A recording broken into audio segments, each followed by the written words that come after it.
Salut tout le monde, et en particulier iBuild.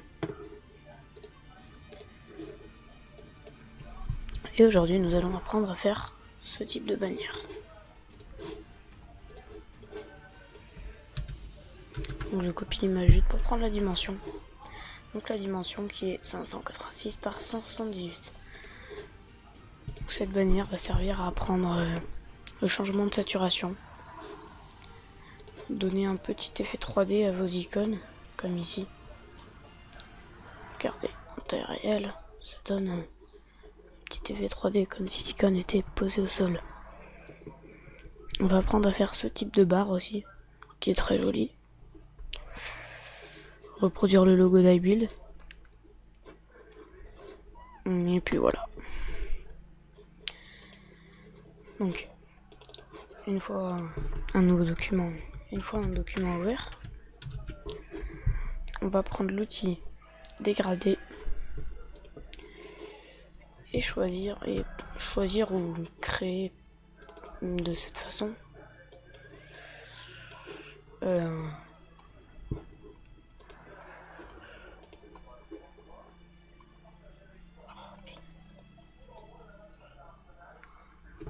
dégradé. Donc moi je choisis moi-même. Voilà. Ok.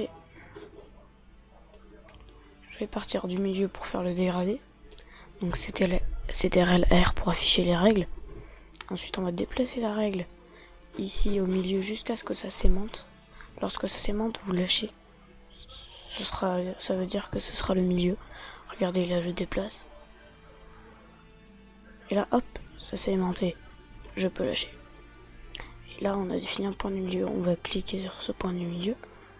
En maintenant la souris, on va déplacer un coin de la figure.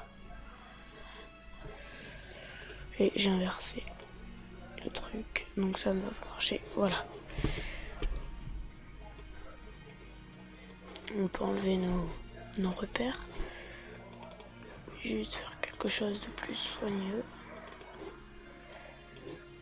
de plus sombre.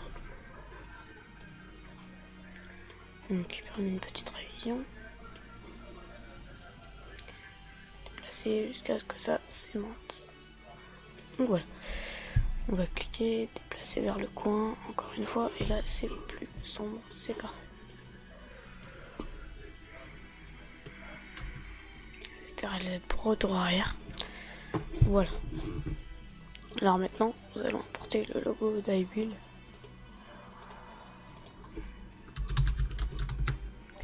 Donc on va aller sur le forum.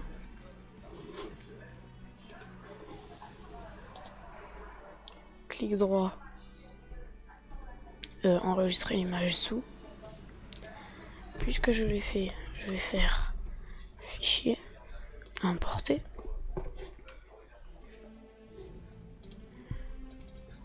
Donc je choisis l'image, je fais entrer pour valider. Je pixelise le calque et j'enlève iBuild.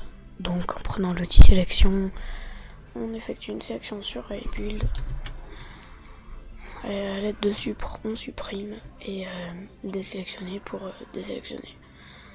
Donc je vais laisser les repères car ils vont me permettre d'avancer ils vont me permettre de faire d'autres choses pour ma création. Donc je mets bien le logo au milieu. Donc au milieu c'est tout simple, hein. Il a un axe de symétrie. Donc on le suit. Voilà. Une fois qu'on a fait cela, on va lui donner un petit effet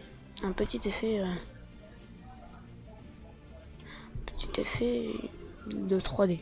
CTRL-J pour dupliquer. On va cliquer sur le 2 et non pas sur la copie. CTRL déplacement de vers le bas. De toute façon je vais vous mettre les commandes que je fais. Et là, CTRL-U pour ouvrir la fenêtre de teinte et saturation. Et c'est non, pas la luminosité. On va baisser la saturation au max. Et voilà, ça vous fait un effet effet de saturation. On va redupliquer et le monter entre les deux pour que ça fasse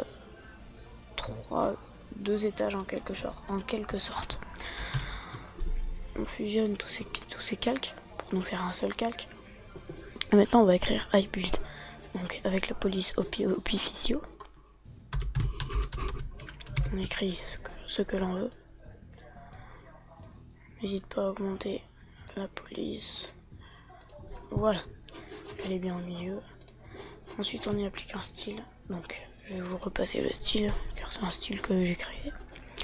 Ombre portée. Donc j'ai changé juste la taille et la distance. La lueur externe, vous mettez un bleu comme ceci. Mode de fusion de superposition. Et c'est tout. J'ai peut-être changé la taille. Oui, j'ai changé la taille. Et l'incrustation en dégradé qui est comme ceci. Donc j'ai juste changé le dégradé. Voilà. Une fois qu'on a fait ça, on va prendre l'outil pinceau pour faire les lignes. Enfin la ligne qui sépare les deux. On va créer un nouveau document. On va cliquer là où on veut la mettre. Non, on va pas cliquer, on va faire Shift. Et ensuite on va cliquer et déplacer vers la droite. Il va nous faire quelque chose de droit. Et ensuite on applique un style d'incrustation. Le style d'incrustation, qu'est-ce que c'est? Une ombre portée comme ceci. Donc regardez. Une ombre interne comme ceci. N'hésitez pas à faire pause pour regarder les réglages. Incrustation couleur. Donc l'incrustation d'un noir bleu. Mais ça changera rien. Et puis voilà. Une fois qu'on a ça, il nous faut marquer le petit V2. Donc on va marquer V2 avec Opaficio.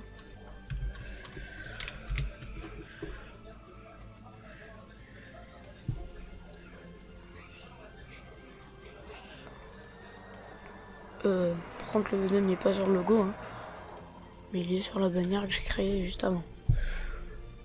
Donc c'est bon de le remettre. J'ai vu, c'est pas tout à fait pareil, mais c'est normal.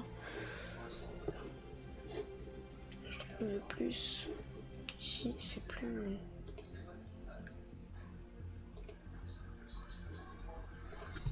Je trouve qu'ici elle est plus soignée. Ouais, c'est sûrement une impression. Bref, une fois qu'on a fait ça, c'est bon et on va attaquer les peintures. Donc les peintures, fichier, importer.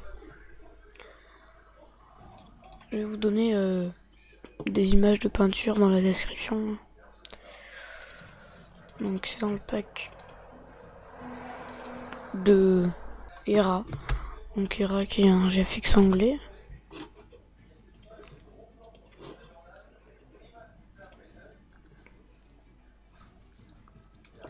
Donc voilà.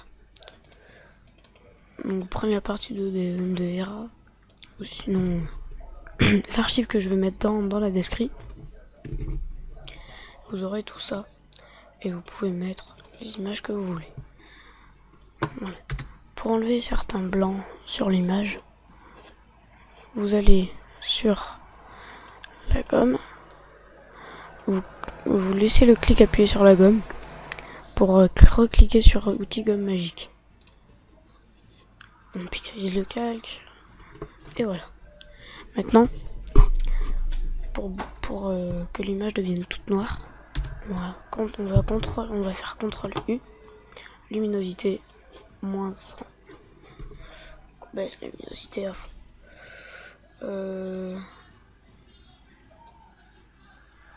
Il faut que ce soit voilà comme ça. Est-ce que je l'ai mise au-dessus du... Oui. Donc c'est celui-là. On va le mettre dessous. comme ceci. Multiplicateur, voilà, comme ça. N'hésite pas à le mettre vers le logo iBuild.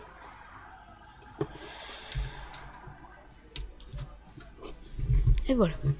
Une fois ce résultat obtenu, on va ajouter les espèces de petits bras. Donc ça avec d'autres splatters tout simplement. Donc d'autres splatters, lesquels je vais mettre. Celui-là pour le bras droit. C'est bien un peu de changer l'axe aussi. Hein. Ça permet de pas toujours avoir les mêmes créations. Donc voilà, c'est pour un peu donner le changement à cette forme assez ronde. Donc c'était RLU, je le rappelle. Il faut piquer le calque avant. Donc c'était RLU. Luminosité à fond. On va importer une autre image pour nous faire une espèce de bras droit. Pourquoi pas celle-là? Pourquoi pas celle-là? Donc symétrie axe horizontale. Je vous rappelle que